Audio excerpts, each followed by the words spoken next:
Adjusting events वो events हैं, adjusting events. अच्छा, इवेंट्स कब हुए हैं? साल खत्म होने के बाद 1 जुलाई से लेके 26-27 जून, ये इवेंट्स है ना। 30 दिन को जो इवेंट हुआ वो तो सबसे इवेंट नहीं है। जो 30 जून को वो तो उस दिन का तब रिपोर्ट आउटसाइड करें, तो उसके बाद आफ्टर दैट, ठीक है, ऐसी है ना। तो एडजस्टिंग इवेंट्स वो इवेंट्स हैं जिनकी कंडीशंस एग्जिस्ट कर रही थी 30 जून को, जिनकी सब्सिक्वेंट इवेंट का होना जो है ना वो सिर्फ उसको क्या कहते हैं, परसू करता है कि हाँ ये ऐसी था, ठीक है, समझ गए। मैं ऐसी एग्जांपल आपको दूंगा कुछ, बाकी आपने एग्जांपल्स पढ़ लेनी खुद, आसान काम है, 1 मिनट लगेगा। गूगल खोलनी है आपने, उसमें आपने list of existing events IAS 10 list of note, मुश्किल काम तो नहीं, आपको लिस्ट मिल जाएगी। अच्छा, इससे आसान काम क्या है, IAS 10 डाउनलोड करें और उसमें कोई पहले 5-7 पैराग्राफ्स में ना एक पैराग्राफ आ जाएगा, following are the events that are adjusting and following are the events that are not adjusting. आप खुद उसको प्लान कर लेंगे, पक्की बात है, क्योंकि ये पेपर में सिनेरियो में क्वेश्चन आना है। अगर आपने लिस्ट पढ़ी होगी ना, आप फौरन पता लगे नहीं ये तो एडजस्टिंग है। मैं ये नहीं कह रहा रटा मारने, समझ नहीं क्यों एडजस्टिंग है, क्यों एडजस्टिंग नहीं है, ठीक है। जैसे मिसाल के तौर पे एक केस चल रहा था, एक केस आपके खिलाफ चल रहा था 26 मई को, तो ये क्या हो गया, ठीक है। आग लग गई 2 जुलाई को, ये क्या है, नॉन लिस्टिंग। इसका सिर्फ डिस्क्लोजर देंगे, इस तरीके हम क्या करेंगे, डिस्क्लोजर देंगे। ये कंडीशन एग्जिस्ट नहीं कर रही थी पे, ये नॉन लिस्टिंग इवेंट है। नॉन एडजस्टिंग का क्या होता है, सिर्फ और सिर्फ डिस्क्लोजर, और एडजस्टिंग का क्या होता है, अकाउंटिंग एंट्री होती है। एडजस्टिंग का क्या होगा, एंट्री होगी पूरी। मैं अकाउंटिंग का टीचर नहीं हूँ, इसलिए मुझे थोड़े अकाउंटिंग पढ़ानी ऑकवर्ड लगती है कि दफ़ा, ठीक है। एडजस्टिंग का क्या होगा, एडजस्ट करेंगे अकाउंट में, फलानी चीज़ डेबिट फलानी क्रेडिट, ठीक हो गया। अच्छा, नॉन डिस्क्लोजर क्या होगा, सिर्फ सिर्फ डिस्क्लोजर आएगा कि ये पेमेंट हुआ, बस। तो हम क्या कहेंगे कि 2 जुलाई को एक फायर अकर हुई है और उसकी वजह से ये लॉस हुआ है, एक डिस्क्लोजर आएगा, दैट इज इट। या 5 जुलाई को जाके आपने एक मर्जर, आप लिस्टिंग में चलेंगे, आप हम लिस्टिंग करवाने लगे, या मर्जर में लगे, या डी मर्जरिंग की तरफ चलेंगे हम, तो आप कहेंगे कंपनी ने डी मर्जर एग्रीमेंट किया, मर्जर एग्रीमेंट किया, ठीक है। लेकिन एक डेटर और सब्सिक्वेंटली बैंकरप्ट हो गया, सब्सिक्वेंटली ये एडजस्टिंग इवेंट है कि नॉन एडजस्टिंग, एडजस्टिंग इवेंट है, क्योंकि ये कंडीशन यहाँ पे भी एग्जिस्ट कर रही थी, ठीक है। तो नॉन एडजस्टिंग डेफिनेशन क्या है, दैट्स वो events that specifically arouse after the year, उनकी कोई कंडीशन एग्जिस्ट नहीं कर रही थी। मैंने कुछ एग्जांपल आपको दे दिए, बाकी वहां से पढ़ लीजिएगा, समझ गए। IAS 10 क्या कहता है, क्या कहता है जी, 2 तरह के इवेंट्स होते हैं। सबसे पहले सब्सिक्वेंट इवेंट होता है, वो कौन से हैं, ये पोस्ट बैलेंस शीट इवेंट कौन से हैं, तो कहता है from the date of balance sheet up to the date of financial event authorized for issue. इनके दरमियान जो पीरियड है ना, इसमें जो इवेंट्स होंगे वो क्या होंगे, subsequent event, post balance sheet event. अच्छा, ये इवेंट 2 तरह के होंगे, ईदर एडजस्टिंग और, ठीक है। एडजस्टिंग इवेंट होंगे जिसको हम एडजस्ट करेंगे, रिकॉग्नाइज करेंगे अकाउंट्स में, अकाउंटिंग एंट्री होगी। और नॉन एडजस्टिंग क्या होगा, सिर्फ सिर्फ डिस्क्लोजर आएगा। ये याद रहेगा। अब आ जाइए स्टैंडर्ड में 1.1 पे क्या कहता है, it is not possible to prepare the financial statements. It is कि इस चीज को काउंट फॉर किया हुआ आप तो अकाउंट ही नहीं बना सकते।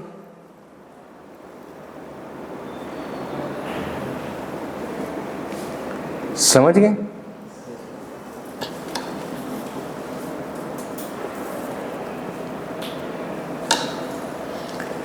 इसमें थर्ड लाइन में कहता है, material events that occur after the reporting period should be considered when preparing the financial statement। ये उसकी एडवाइस है कि जो इवेंट्स हुए हैं ना, देखिए जो इवेंट्स पहले हुए हैं, जो इससे पहले हुए हैं, वो तो आपने काउंट फॉर कर नहीं है, वो उसके बगैर तो अकाउंट बन ही नहीं सकते, ये बात कर रहा है। हाँ कहता है लेकिन इसको भी आपने कंसीडर करना है, क्योंकि ये जो प्रोसीजर है ना, ये जो इवेंट्स हैं, ये आपको यहाँ पे जो कंडीशन एग्जिस्ट कर रही है उसके बारे में बताएंगे।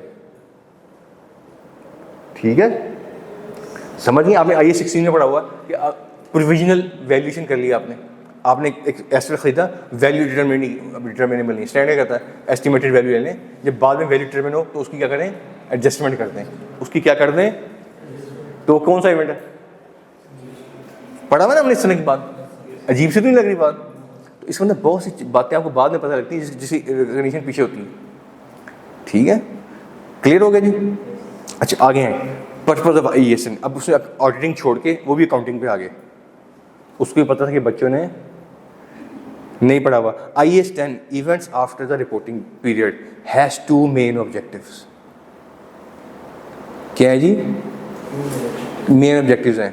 पहला ऑब्जेक्टिव क्या है? आज का जो लेक्चर था ना, ये लेक्चर पढ़ने वाला ज़्यादा लग रहा है मुझे, क्योंकि इसमें नई चीज़ें आ रही हैं ज़्यादा। ठीक है, टू स्पेसिफाई, पहला उसका ऑब्जेक्टिव क्या है IAS 10 का, to specify when an entity should adjust, कब एंटिटी ने क्या करना है, ये एडजस्ट। और सेकंड में कहता है स्पेसिफाई द, इसमें पहले में, दूसरे में डिस्क्लोज। ठीक हो गया? तो क्या कहता है पहले में, specify when the entity should adjust the financial statement for the events that occur after the reporting period, कि ये IAS 10 स्पेसिफाई करेगा कि कौन से, अगर मैं इसको आसान उर्दू में कहूँ, कौन से प्रोसीजर्स हैं, कौन से इवेंट्स हैं सॉरी, जो एडजस्टिंग है, उनको क्या करना है आपने, एडजस्ट। और सेकंड में कहता है to specify the disclosures that should be given, कौन सा disclosure, about the events that occur after the but before the financial statement are authorized for issue, उससे पहले।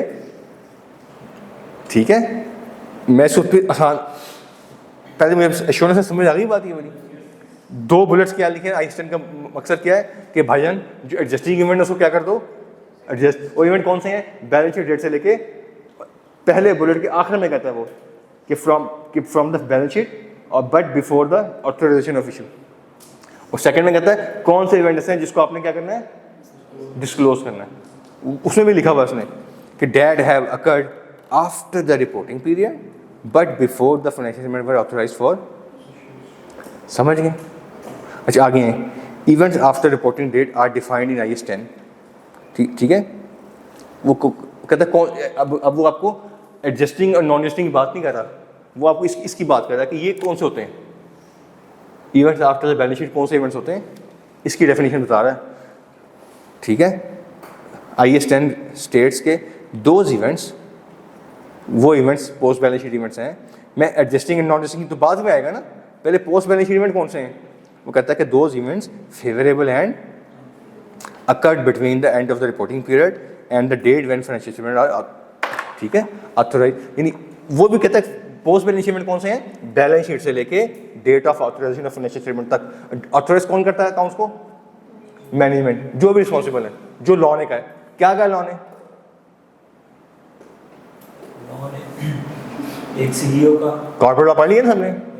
हाँ क्या कहा है, CEO की और डायरेक्टर की, यानी कि सिग्नेचर चीफ एग्जीक्यूटिव और डायरेक्टर साइन करेगा। फाइनेंशियल ऑफिसर के होते हैं लिस्टेड कंपनी, और अगर लिस्टेड कंपनी है तो 3 बंदे हो जाएंगे, CFO, CEO और एक डायरेक्टर।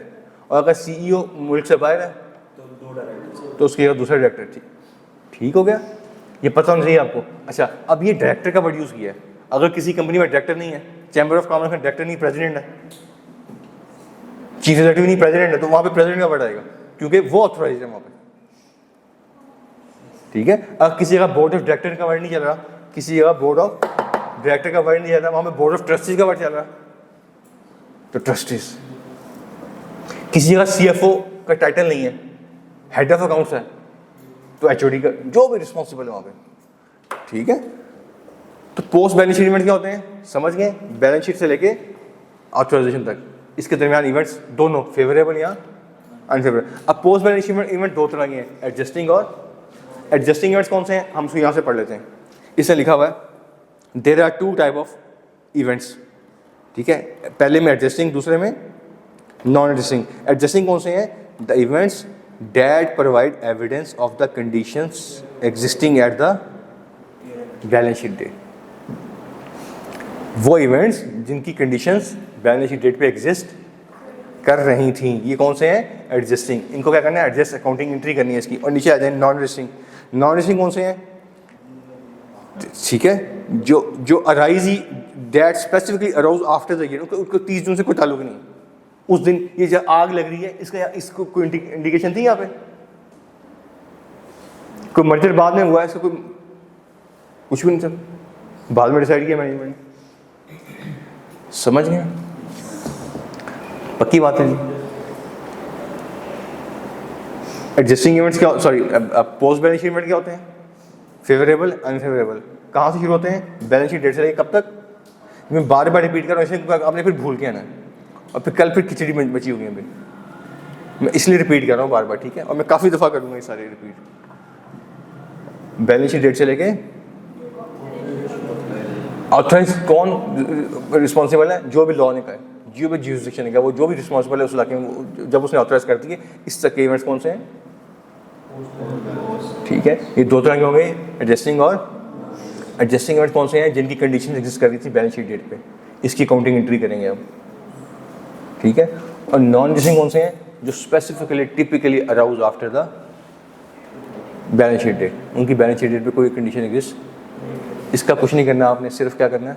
डिस्क्लेयर्ड, ठीक है? आगे आ जाएं 560 पे। अब वो कहता है कि आपने काउंटिंग पढ़ ली, ISN पढ़ लिया, अब आ जाएं 560। 560 क्या है? ऑडिटर की रिस्पॉन्सिबिलिटी। पहले तो अकाउंटेंट की रिस्पॉन्सिबिलिटी है ना, मैनेजमेंट की, अब ऑडिटर की है। ऑडिटर की रिस्पॉन्सिबिलिटी क्या है? कि वो देखे कि IAS 10 की कंप्लायंस हो गई। आसान जुबान में हम बात करें, ठीक है? हाँ, यहाँ पे एक चेंज है। 560 ने जो सब्सिक्वेंट इवेंट की डेफिनेशन दी है ना, वो थोड़ी चेंज है। उसने कहा भाईजान यहाँ तक तो मैनेजमेंट की जिम्मेदारी थी ना, हो सकता है ऑडिटर रिपोर्ट साइन कर रहा हूँ 29 जुलाई को, ऑडिटर की जिम्मेदारी कहाँ तक है? IAS 10 यहाँ तक और IAS 560 यहाँ तक। ऑडिटर की जिम्मेदारी यहाँ तक है, up to the date of जिस दिन ऑडिटर साइन कर रहा है या कर रही है, उसकी रिस्पॉन्सिबिलिटी है कि वो इस सब्सिक्वेंट इवेंट को अकाउंट फॉर करे, देखे कि एडजस्टिंग इवेंट क्या हो गए हैं। एडजस्टिंग इवेंट क्या हो गए हैं? क्या हो गए हैं जी? एडजस्ट। और नॉन एडजस्टिंग क्या हो गए हैं? डिस्क्लोज। कब तक के? From the date of balance sheet up to the date of auditor signing of the auditor's report. याद रहेगा। अब ये मैंने क्यों चेंज कर दिया? मैंने नहीं किया, ये स्टैंडर्ड ने किया। नीचे आए, ऑब्जेक्टिव पढ़ें इसका। The objective of the auditor as bullet में पहले the auditor should obtain sufficient appropriate audit evidence about whether events occurring between the date of between the financial statement and the date of ऊपर कुछ और लिखा हुआ था, इसलिए मैंने ये आपके सामने ये बनाया गंदी सी डायग्राम, ताकि आप समझ जाएं कि हमारी रिस्पॉन्सिबिलिटी यहाँ तक है। यहाँ तक मैनेजमेंट की रिस्पॉन्सिबिलिटी थी, हमने यहाँ तक देखना है, ठीक है? हमारी रिस्पॉन्सिबिलिटी क्या है? The auditor should obtain sufficient evidence about the event occurring between the date of financial statement and date of auditor report, ठीक है? उसका काम क्या है कि वो देखिए हो गया, ये जो इवेंट्स हैं ये क्या हो गए हैं? appropriately reflected in the financial statement। ये सब्सिक्वेंट इवेंट है ना 560 के मुताबिक, बोर्ड पे आ जाता है, बोर्ड पे 560 के मुताबिक ये सब्सिक्वेंट इवेंट हैं, ये वाले। ऑडिटर की रिस्पॉन्सिबिलिटी क्या है? क्या लिखा है एंड में? आज appropriately reflected in the financial statement। appropriate reflecting in the financial statement का मतलब पता क्या है? कि अगर एडजस्टिंग थे तो, अगर नॉन एडजस्टिंग है तो डिस्क्लोज कर दो। समझ गए? ये जो है ना, ये जो पहला हमने पढ़ा ऑब्जेक्टिव, ये 1.2 में लिखा हुआ नीचे 1. समझ गए कि उसकी रिस्पॉन्सिबिलिटी, एक्टिव रिस्पॉन्सिबिलिटी है कि भाईजान ये बाजीजान आपने यहाँ तक के इवेंट्स को अकाउंट फॉर करना, कहाँ तक के? Up to the date of signing of the auditor report by the auditor. यहाँ तक के इवेंट्स की रिस्पॉन्सिबिलिटी है। उसकी रिस्पॉन्सिबिलिटी समझ गए। अच्छा आगे अगला टॉपिक बड़ा इंपॉर्टेंट है, इसको पढ़ना है आपने, डिटेल में हम कल पढ़ेंगे। अच्छा ये जो है ना नेक्स्ट पॉइंट, ये 1.3 में लिखा हुआ है अगले पेज में, क्या लिखा हुआ है? Fact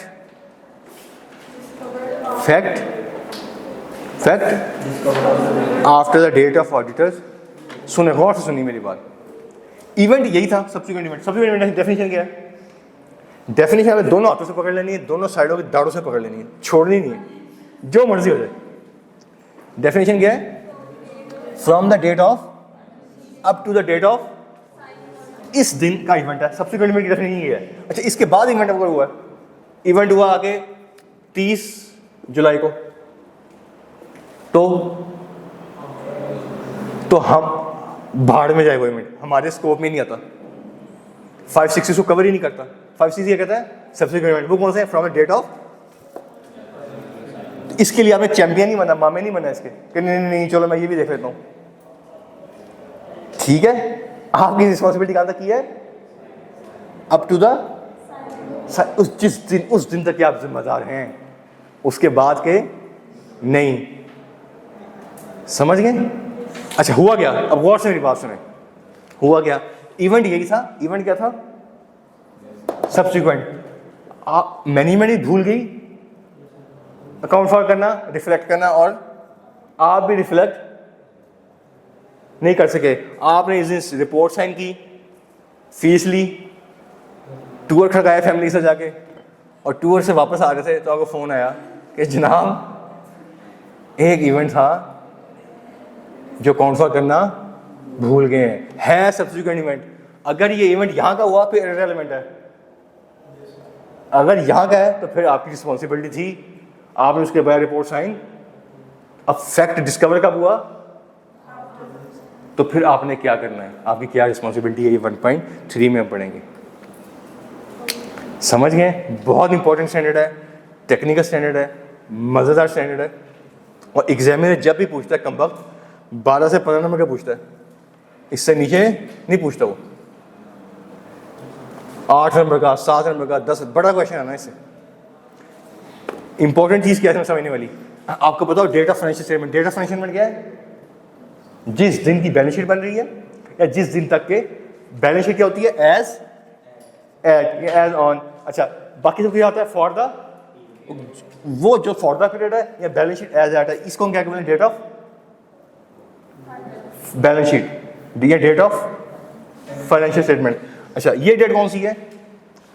the day on which those having the responsibility to prepare the financial statement have signed the financial statement, कि हमने अपनी जिम्मेदारी पूरी कर दी, ये ने साइन, डायरेक्टर के और चीफ एग्जीक्यूटिव के। या लिस्टेड कंपनी है तो साथ सीएफओ ने भी साइन कर दी। ये दिन कौन सी है? जिस दिन ऑडिटर क्या कर रहा है? रिपोर्ट साइन कर रहा है, ठीक है। इसके बाद एक डेट होती है, उसको कहेंगे date of issue of financial statement. Date of, इसके ऑडिटर साइन करेगा तो पब्लिक में काउंट जाएंगे ना, तो डेट ऑफ इशू उसको कहते हैं date of issue to third parties. Date the financial statement have been issue to third parties, ठीक है। वो कौन सी दिन होगा? जिस दिन आपने थर्ड पार्टी को इशू कर दी। इशू कैसे करेंगे? इशू कैसे करेंगे? हो सकता है डिफरेंट ज्यूरिडिक्शन में डिफरेंट तरह से इशू होता है। अगर आपने अपनी वेबसाइट पे लगा दिए तो उसमें आपने इशू कर दिए, आपने एससीसीपी भिजवा दी आपने इशू कर दी, आपने स्टॉक एक्सचेंज भिजवा दिया आपने इशू कर दिए, या आपने न्यूज़पेपर में दे दिया आपने इशू कर दिए। जो भी लॉ या ज्यूरिडिक्शन था उसके मुताबिक इशू कर दिए। इशू टू, अब 4 डेट्स होगी: date of financial statement, date financial management authorized for issue, date of sign of auditors, date of sign of the auditor's report, और डेट ऑफ इशू। 4 डेट्स याद रहेंगी, पक्की बात है। मैं आज का टॉपिक ख़त्म कर रहा हूँ, इसको यहाँ से शिफ्ट कर रहा हूँ मैं आपको 1 मिनट के लिए। चैप्टर नंबर उस 232 वाले पेज में है, सॉरी हाँ 221 पेज में है, 221।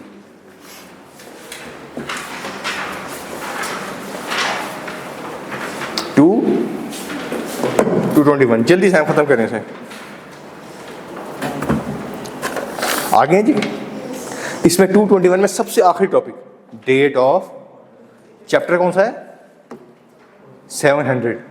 चैप्टर 14 है। स्टैंडर्ड कौन सा है? मैं पढ़ा कौन सा रहा था आपको? 560। लेके किस में आया हूँ?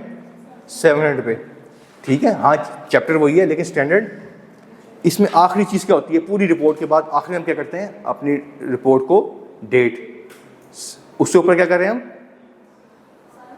साइन। साइन के बाद साथ क्या करते हैं हम?